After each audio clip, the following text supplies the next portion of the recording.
वेदव्यास के नियोग से जन्मे तीनों पुत्र धृतराष्ट्र, पांडु और विदुर समय के साथ बड़े हुए। धृतराष्ट्र अत्यंत बलशाली और गदा युद्ध में निपुण थे, लेकिन जन्म से अंधे थे। पांडु शारीरिक रूप से थोड़ा दुर्बल, लेकिन धनुर्विद्या, राजनीति और युद्ध कौशल में अद्वितीय थे।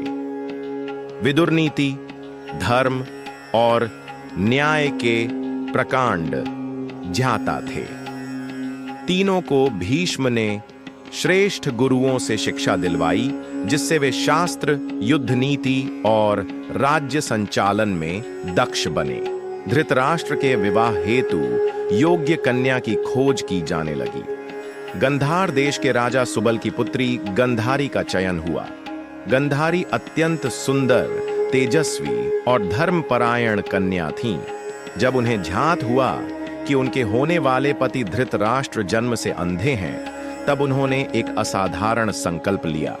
मैं अपने जीवन में वही अनुभव करूंगी जो मेरे पति करते हैं। जब वे दुनिया को नहीं देख सकते, तो मैं भी अपनी आंखों पर पट्टी बांध लूंगी। विवाह के पश्चात गंधारी ने जीवन भर अपनी आंखों पर पट्टी बांधकर अपने पति का साथ दिया।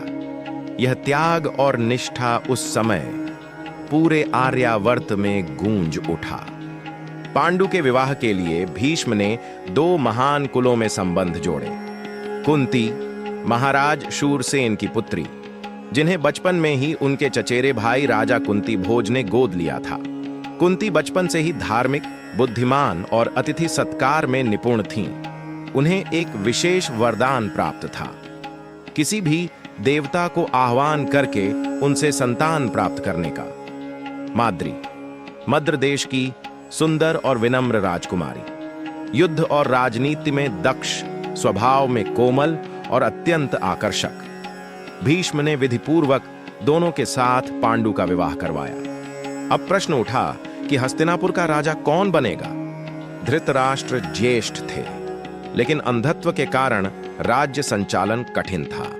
विदुर नीति और धर्म में श्रेष्ठ थे, लेकिन वे दासी पुत्र होने के कारण सिंहासन के अधिकारी नहीं माने गए। इसलिए पांडु को हस्तिनापुर का राजा नियुक्त किया गया। धृतराष्ट्र को मंत्रिमंडल में प्रमुख स्थान दिया गया और विदुर को मुख्यमंत्री व न्यायाधीश बनाया गया।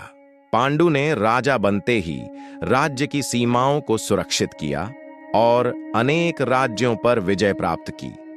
उनके वीरता के कारण हस्तिनापुर की प्रतिष्ठा पूरे आर्यावर्त में फैल गई। राज्य में सुख, शांति, समृद्धि और व्यवस्था का युग प्रारंभ हुआ। धृतराष्ट्र का विवाह गंधारी से हुआ, जिन्होंने अपने पति के समान जीवन जीने के लिए अपनी आंखों पर पट्टी बांध ली। पांडु का विवाह कुंती और माद्री से हुआ, जिससे हस्तिनापुर का वंश आगे बढ़ने की नींव रखी गई। पांडु के वीर शासन ने हस्तिनापुर को शक्तिशाली राज्य बना दिया, लेकिन नियति ने जल्द ही उनके जीवन को एक कठिन मोड़ पर ला दिया, जिसका विस्तार अगले अध्याय में है। यदि आपको महाभारत का ये पाठ पसंद आया हो तो आगे पांडु का श्राप और पांडवों का जन्म देखने के लिए आप हमारे चैनल को लाइक करें, सब्सक्राइब करें, शेयर करें और बेल आइकॉन को दबाना न भूलें, जिससे आपको हमारी आने वाली वीडियो का नोटिफिकेशन मिलता रहे। धन्यवाद।